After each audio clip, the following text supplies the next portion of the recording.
My little pirates, oh my freaking god, we finally have something original! Warrior of the Dawn, Lords of War.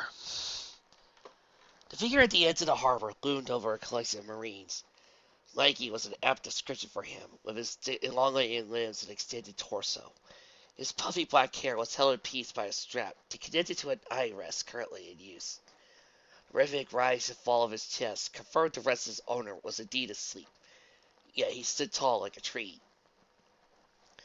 White jacket with his yellow poltates draped over his shoulders like a cape was the only indication that the scene wasn't meant as a joke. The rest of the man's devastating power was hidden away under a yellow tie and formal wear. Celestia stood a few feet away, was staring up at the sleeping man.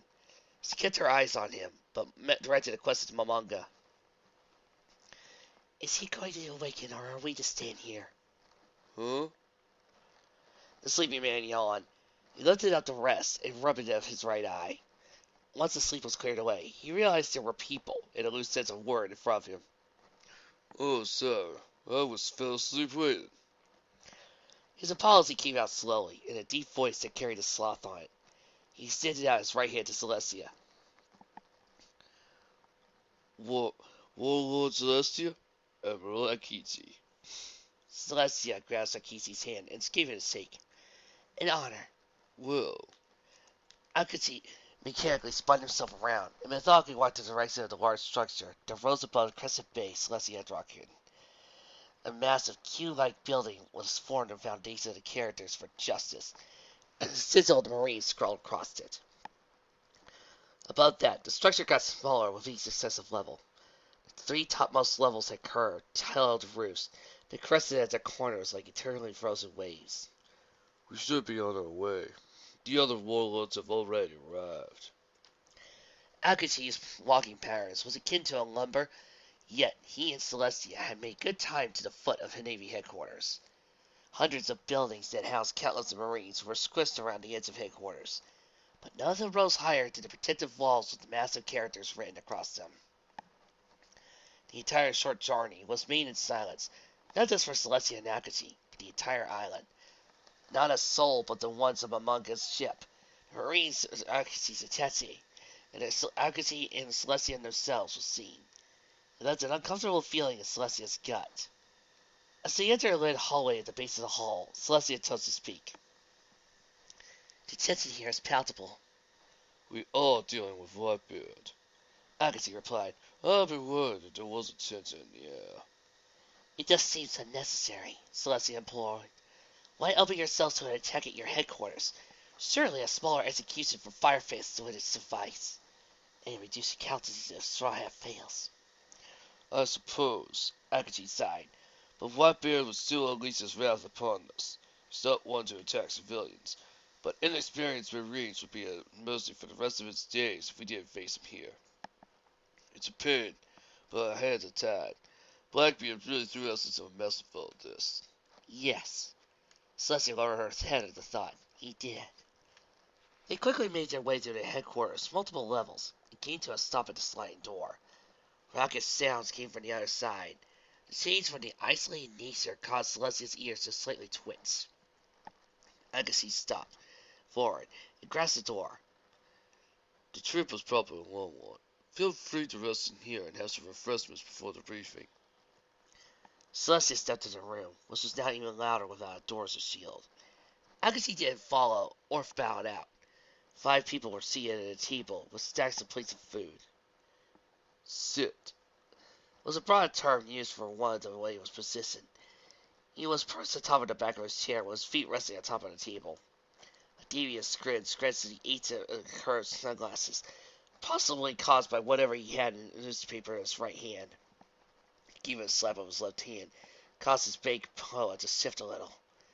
2 of the other table sat normally, but their immense size made everything around them look like it was made for children. One had a blocky build and didn't move an inch, while the other had a pear-shaped body. In addition, the latter had bandages wrapped around part of his head over what appeared to be horns. A few could be spotted underneath his black jacket and fluffy cravat. The ghastly stitches that ran from his purple hairline to below his clothes completed his ghoulish look. Stole into his foot in his mouth and stood out more than the other giant, who could have passed for a statue. The fourth member was about the size of the larger members, but easily the loudest of the bunch. Slobbered his food and crouched down pies like they were candy. Crowds lost himself into his scraggly beard. The spectacle killed most of Celestia's appetite. Finally, there was a normal-sized individual leaning back in his chair. His feet were propped up against the table, and his hands joined across his bare chest, a little below his cross-shaped pendant. A large red hat obscured his prissy eyes from Celestia's view, but the massive black sword resting against his chair was enough of an indication of who he was. Celestia chose to pull up a seat next to him. "Greetings, Mihawk," she said. Mihawk tipped up his head to meet Celestia with distinct eyes. Celestia? Celestia took in the scene for a while she reached out for a cup of kettle of tea. She poured her drink. She said, "It appears I'm the last to arrive." It's an improvement to have someone capable of actual speech, Mihawk replied. He eyed Blackbeard for a moment, but he was too busy using the tablecloth as a napkin to notice. and table manners. "I'm assuming he's Blackbeard."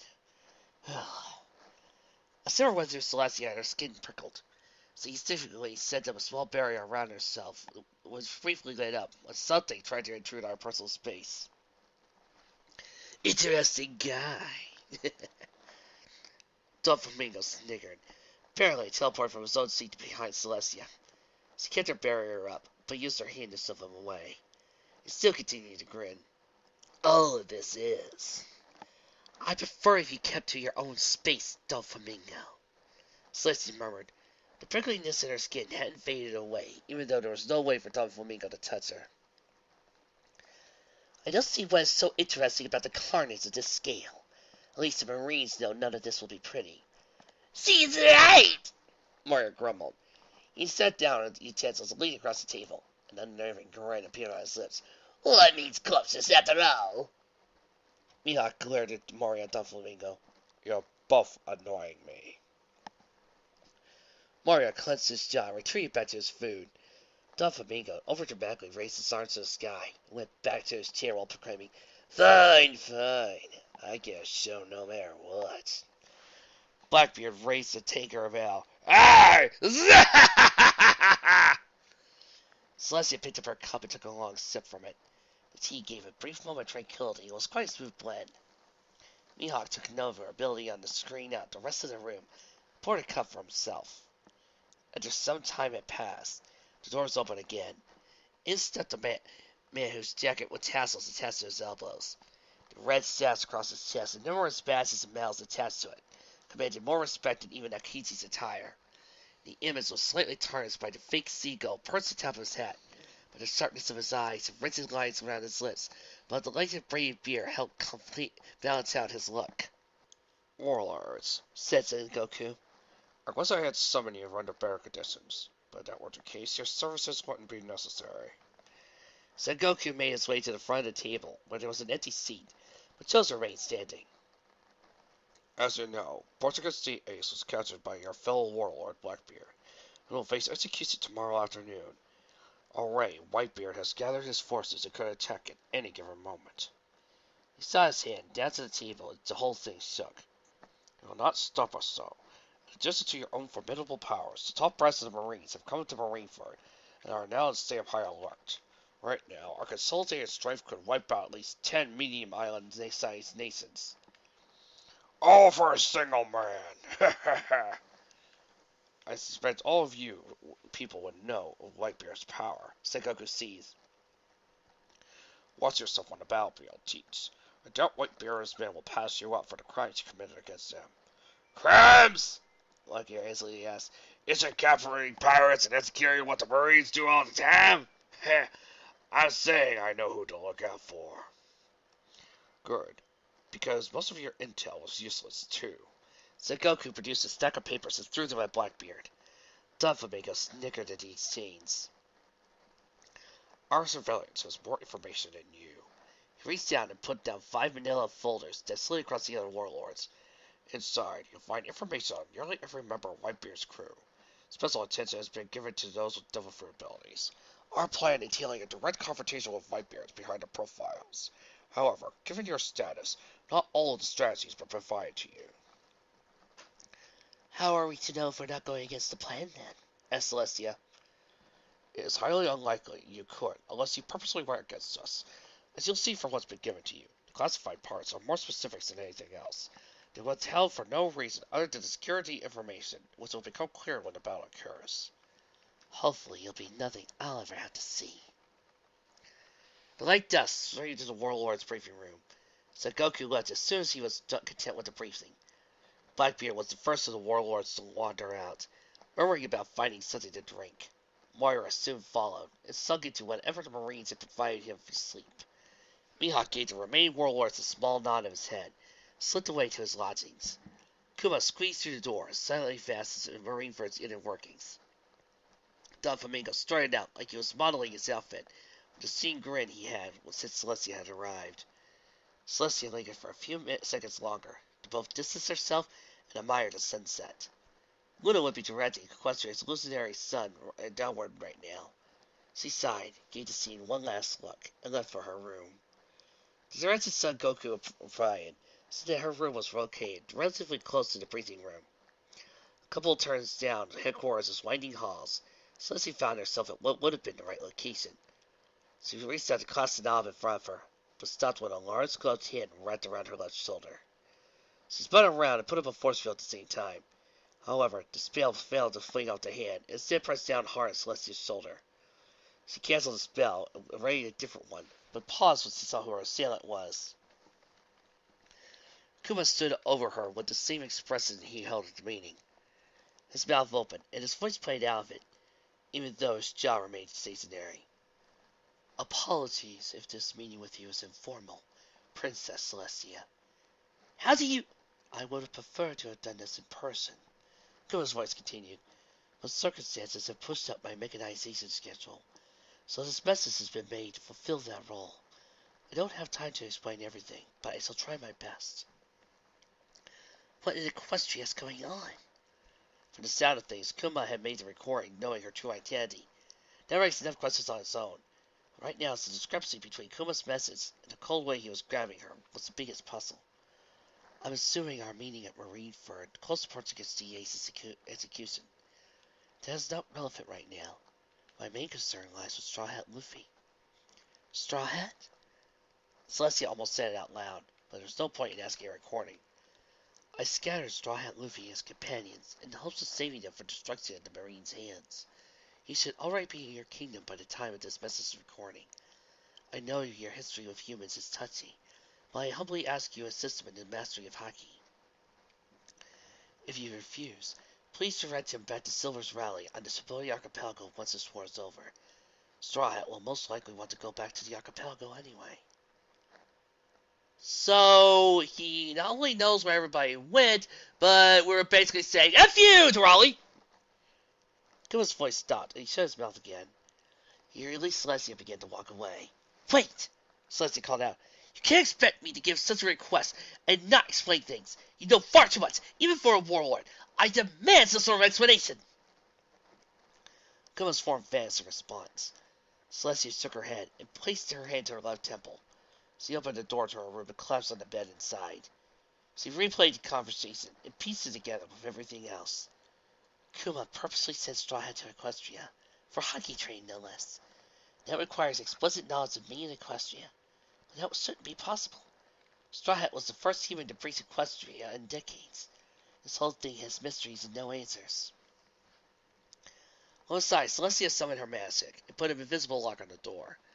Between impelled down, the briefing, and Kuma's revelation, all her energy had been drained. She used her unnatural hands to pull herself up over the bed's covers, felt the sheets contort around her human frame. Her clothes were just an extraordinary extension of her body. There was no need to remove them. Her head pressed against the pillow, drifted off to sleep, amidst the unknown waters she had waded into. The small creak of a window sent Celestia straight up. She raised her right hand and aimed it at the sound's direction. A shadow was perched on top of the windowsill, but the way it was propped up, the distinctive contours of its bow made Celestia scowl. Don Flamingo, get out! Hey, I'm having trouble sleeping, is all. Perhaps you should be out drinking with Blackbeard, then. The gutter is a perfect place for you. No arguments here!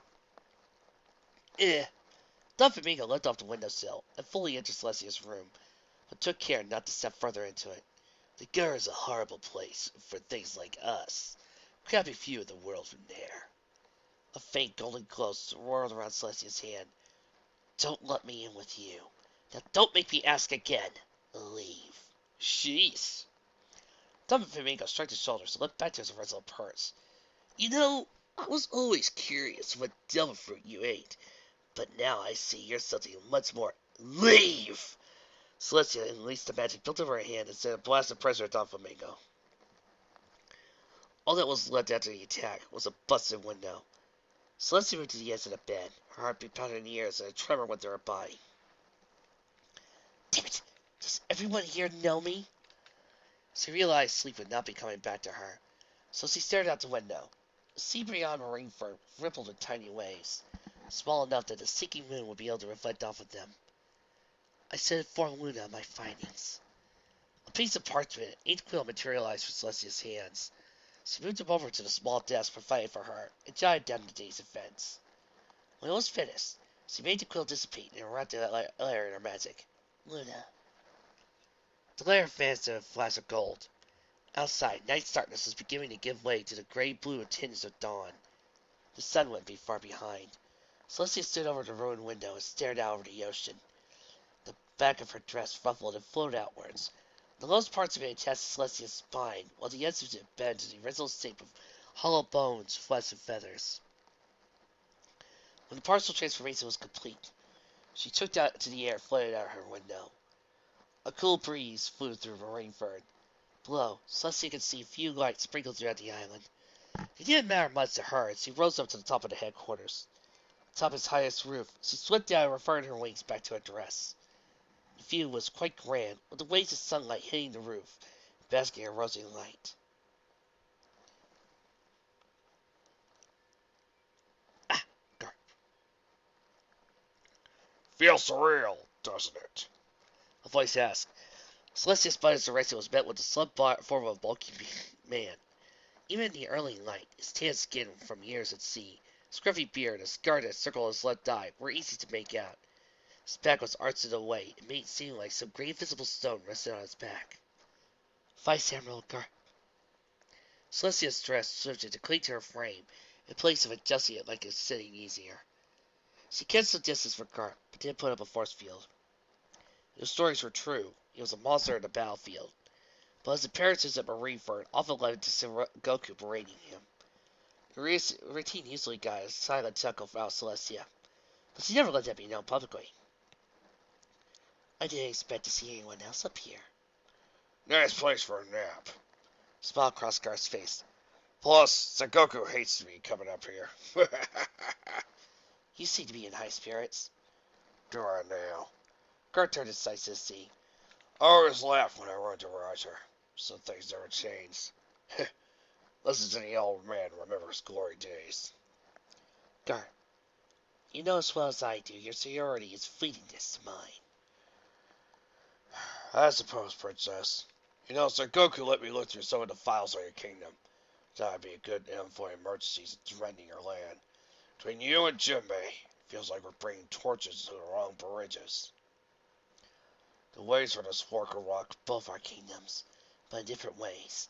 We taken our sides and now face this day. If only the Marines were also on his side. Yes, we have. Garth's attention focused on the sea, but his intensity made it look like he was looking beyond it. Whatever was far beneath the waves and unseeable to Celestia. He was off the roof and brushed off his white pants and jacket. I'd best grab some breakfast. Care to come along? I hear they have bacon today. A previous meaning came to the forefront of Celestia's mind. It was an infamous one in her memory for the sheer levels of Sengoku's irritation. It was the second time Straw Hat had been brought up in the conversation. The first time it was much more selective affair, only her amongst herself, Kuma, Mihawk, Flamingo, and Sengoku. Instead of pulverizing a warlord, Straw Hat had pummeled an entire island. Back then, Celestia nearly delighted to send distressed Straw Hat across the Marines. Reflected, the damage to property and lives was likely immense, and the chaos it caused secretly added to her inner turmoil. After capturing images of Memphis lobby were shown, Raised bounties on Straw Hat's crew were released, spread amongst everyone in attendance. Few eyes lit up into new numbers, but were crossed with Sengoku's final proclamation that Garp had been sent out to deal with Straw Hat. Those once expecting to claim the bounty signing defeat, while other officers whispered how Straw Hat was done for. Sengoku then added one additional bit of information. Garp was likely to fail. A roar went up, and swarms of ejections bombarded Sengoku. Once then silence and call for order. Just when the climate in the room called down, they revealed Garp's family tree, and the room exploded. Even Celestia couldn't help but guffaw at the fact that the living legend of the Marines was a grandfather of such a notorious pirate. It felt plausible as a heredity tied to discord for Celestia. I don't know if you check out certain fanfics. Now armed with personal knowledge of Straw Hat, Celestia politely declined the offer. If Garp had passed even a single gene down to Straw Hat, the chance of both of them having the same ravenous hunger was too much for Celestia to stand.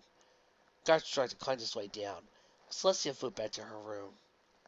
However, Celestia paused mid-flight when the rest of the meeting's details came to her. Her eyes widened and her guts clenched. Oh my stars. Firefist is also his grandson. The sky grew brighter every second. It was looking more and more like it would be a clear day. The base stretched out below Celestia. This is madness. Spike's snores reverberated off the wall of Twilight's guest room in Canterlot. He nuzzled his snout into a pillow and peacefully slumbered. Build-up of bubbling sensation ended his dreams. He lazily rubbed his head and belched. A letter flared out of his mouth and rolled across the floor. He rubbed his eyes, slumbered over the piece of parchment. He slowly unrolled it and began to read. Spike, this is a very important and personal letter for Luna. Please deliver it to her immediately. Celestia.